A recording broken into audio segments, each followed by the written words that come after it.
में माने आधुनिकतम जो आजकल के खोज करने वाले वैज्ञानिक लोग हैं, उन्होंने भी यही निश्चय किया है कि सपने में जो कुछ दिखता है वो संस्कार से ही दिखता है। परंतु ये नहीं है कि इसी जन्म के देखे हुए संस्कार हैं।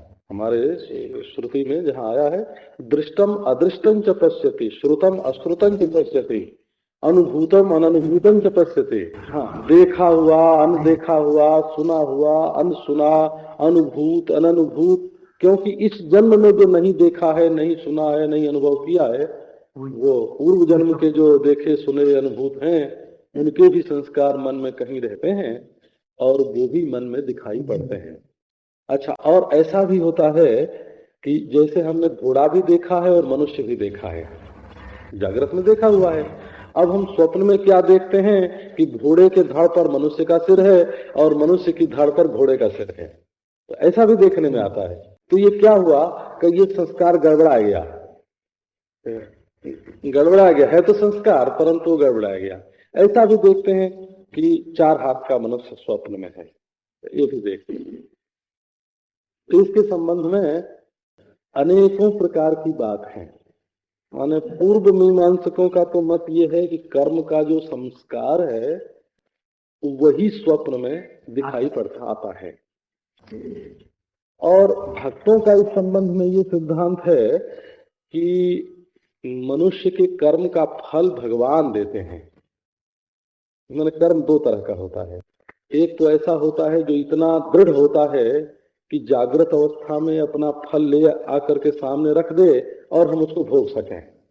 परंतु कुछ कर्म ऐसे होते हैं जिनमें जागृत में फल देने की शक्ति नहीं होती है, अल्प शक्ति होते हैं। तो उन कर्मों का फल कहाँ मिले? तो उन कर्मों का फल स्वप्न में मिले। तो भक्त लोग मानते हैं कि वो भी ईश्वर का बनाया हुआ, जैसे ये जगत है वैसे ही एक जगत है और वो भी सत्य है। अच्छा, और कोई कहते हैं कि ये सत्व रज तम जो है ना, इसमें रजोगुण प्रधान जो अवस्था है अपने मन की, उसमें स्वप्न आते हैं। सत्व प्रधान अवस्था जागृत है, रज प्रधान अवस्था स्वप्न है और तमह प्रधान अवस्था सुषुप्ति है। ये गुणवादी जो है, सांख्यवादी समझ लो, वो रजोगुण की एक अवस्था है। और ये आयुर्वेदिक लोग जो हैं, तो वो बात पित्त कफ जो है, हाँ, बात पित्त कफ में जहाँ पित्त की प्रधानता होती है तो वहां स्वप्न दिखाई पड़ते हैं। कैसा? तो स्वप्न भी 3 तरह के होते हैं। जिसमें नदी दिखे, पानी दिखे, वो कफ प्रधान स्वप्न होते हैं। जिसमें दर्द दिखे, पीड़ा दिखे, तो वो वात प्रधान स्वप्न होते हैं। ऐसा। और जिसमें क्रोध है, जिसमें ऐसे, हाँ, अनेकों प्रकार के भेद विभेद हैं, ये सब पित्तज हैं। तो इनके सन्निपात से भी, इनके मेल से भी स्वप्न होता है। कई तरह स्वप्नों के कई भेद हो जाते हैं।